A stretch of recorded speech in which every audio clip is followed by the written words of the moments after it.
எல்லோரும் எப்படி இருக்கீங்க?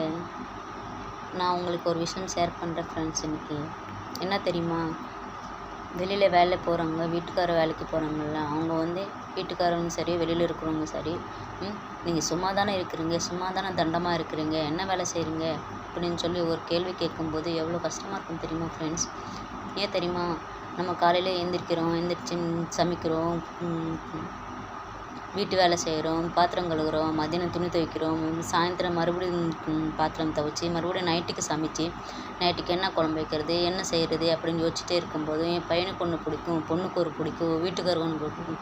நேற்று தான் மாவு வச்சேன் இட்லிக்கு, இன்னைக்கு இட்லி வேணாம், தோசை வேண்டாம், ஏதாவது டிஃப்ரெண்ட்டாக வேணும்னு சொல்லும்போது இதெல்லாம் யோசித்து நமக்கு என்ன செய்கிறது, எது செய்கிறதுன்னு யோசிக்க முடியாமல் சொல்லிகிட்டே இருக்கும்போது எப்படி இருக்கும். ஆனால் அவங்க ஒரே ஒரு வார்த்தையில் நம்மளை மனசு கஷ்டப்பட்டு வச்சுருவாங்க.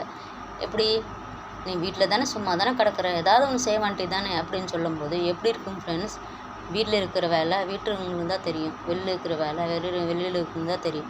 அவங்களுக்கு கேட்டு பாருங்களேன், உனக்கு எல்லாம் என்ன தெரியும் வெளியில் இருக்கிற வேலை, நீ வீட்டில் தானே இருக்க அப்படின்னு சொல்லுவாங்க. சொன்னால் தானே தெரியும் வெளியில் இருக்கிற என்ன வேலை செய்கிறீங்க, எது செய்கிறீங்க அப்படின்னு. நாங்களும் அப்படி தான், வீட்டில் என்ன செய்கிறோம் எது செய்கிறோம்னு சொன்னால் தானே தெரியும். இதெல்லாம் எதுவுமே கேட்காம இப்படி பேசும்போது எவ்வளோ கஷ்டமாக இருக்குன்னு தெரியுமா ஃப்ரெண்ட்ஸ்? அப்புறமா நம்ம வீட்டில் இருக்கும்போதும் வெளியில் அவங்க வேலைக்கு போகும்போது எப்போ வருவாங்கன்னு உட்காந்து நம்ம பார்த்துட்டே இருக்கும்போது அவங்க கம்பெனி வெளியில் ஏதோ வேலை விஷயமா போகும்போது ஏதோ ஒரு டென்ஷன் இருந்திருக்கும். அவங்க வீட்டுக்குள்ளே வந்து கத்தும்போது எவ்வளோ கஷ்டமாக இருக்கும். அது பண்ணாதீங்க ஃப்ரெண்ட்ஸ். ஏன்னா வெளியில் இருக்கிற 1008 டென்ஷன் வெளியிலே விட்டுட்டு வந்துடுங்க.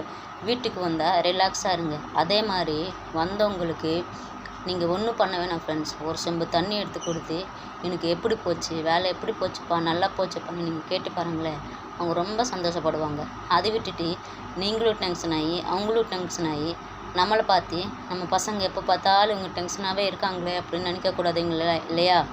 அதனால நீங்கள் இந்த விஷயம் ஃபாலோ பண்ணுங்க ஃப்ரெண்ட்ஸ். நான் ஃபாலோ பண்ணிட்டு தான் இருக்கேன், எனக்கு நல்லா இருந்துச்சு. நீங்களும் ஃபாலோ பண்ணுங்கள், நல்லாயிருக்கும். இந்த வீடியோ பிடிச்சிருந்தா லைக் பண்ணுங்கள், ஷேர் பண்ணுங்கள். இப்போ தான் நான் புதுசாக இவ்வளோ நேரம் பேசிகிட்டு இருக்கேன் ஃப்ரெண்ட்ஸ். கொஞ்சம் அப்படி இப்படி தான் இருக்கும்.